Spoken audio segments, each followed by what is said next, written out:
We've got a brand new Transformers game, Transformers Earthspark Expedition, coming to consoles, and in this video I'll be breaking down the gameplay footage, customization and combat details, which platforms it will be releasing on, as well as when we can expect to play it. Transformers Earthspark Expedition is a single-player action-adventure game, where players will be thrown into a world set within the current Transformers Earthspark universe. The game is being developed by Outright Games, who you may also know was the studio behind the Cyberverse tie-in game Transformers Battlegrounds. However, this is not going to be another strategy game where you can't freely transform.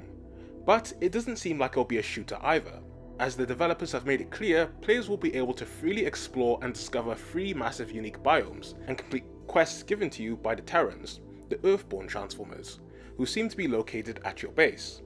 On your adventures in these biomes, you'll come across and have to fight off a variety of different Decepticon enemy types, some of which are just your typical grunts that can be taken down with regular attacks, whilst others come equipped with shields and missile launchers and likely require the player to use a specific counter in order to defeat.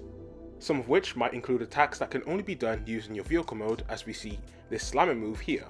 A lot of this seems quite similar to some of the free roam open world elements you'd find in the console version of the Transformers 2007 game, where you can come across racing quests, collectibles and enemies while free roaming the maps between missions.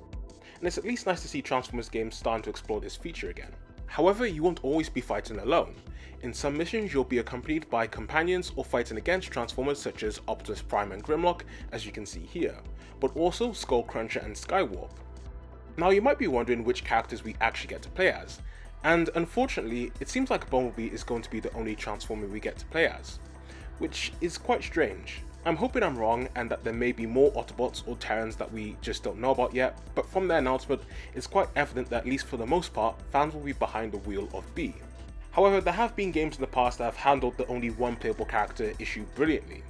I mentioned in my Transformers Reactivate video how the Transformers 2007 DS games had this great open world style customization mechanic, where you could scan different cars, trucks and aircraft you'd find in the environment and add them to your collection of vehicle modes to choose from.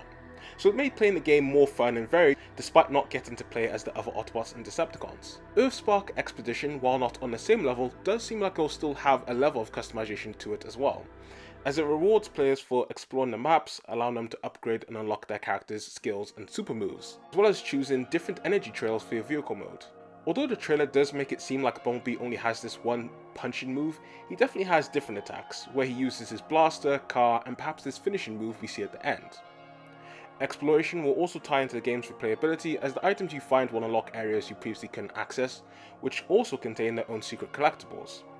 One big positive I'll give this game though is that it's releasing on pretty much everything: Xbox One, PS4, Nintendo Switch, Series X, PS5 and PC, with it also coming out at some point this year, likely before Transformers Reactivate does. Although I'm really more of a shooter style game person and I've been really wanting them to make a return in Transformers, I'm not going to write this game off just yet, as some parts of it do look like they could be quite fun, especially if they handle the game's open world style segments well.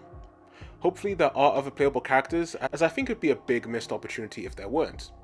What do you guys think, and subscribe if you want to see me cover this game when it releases, and to keep up to date with Transformers Reactivate.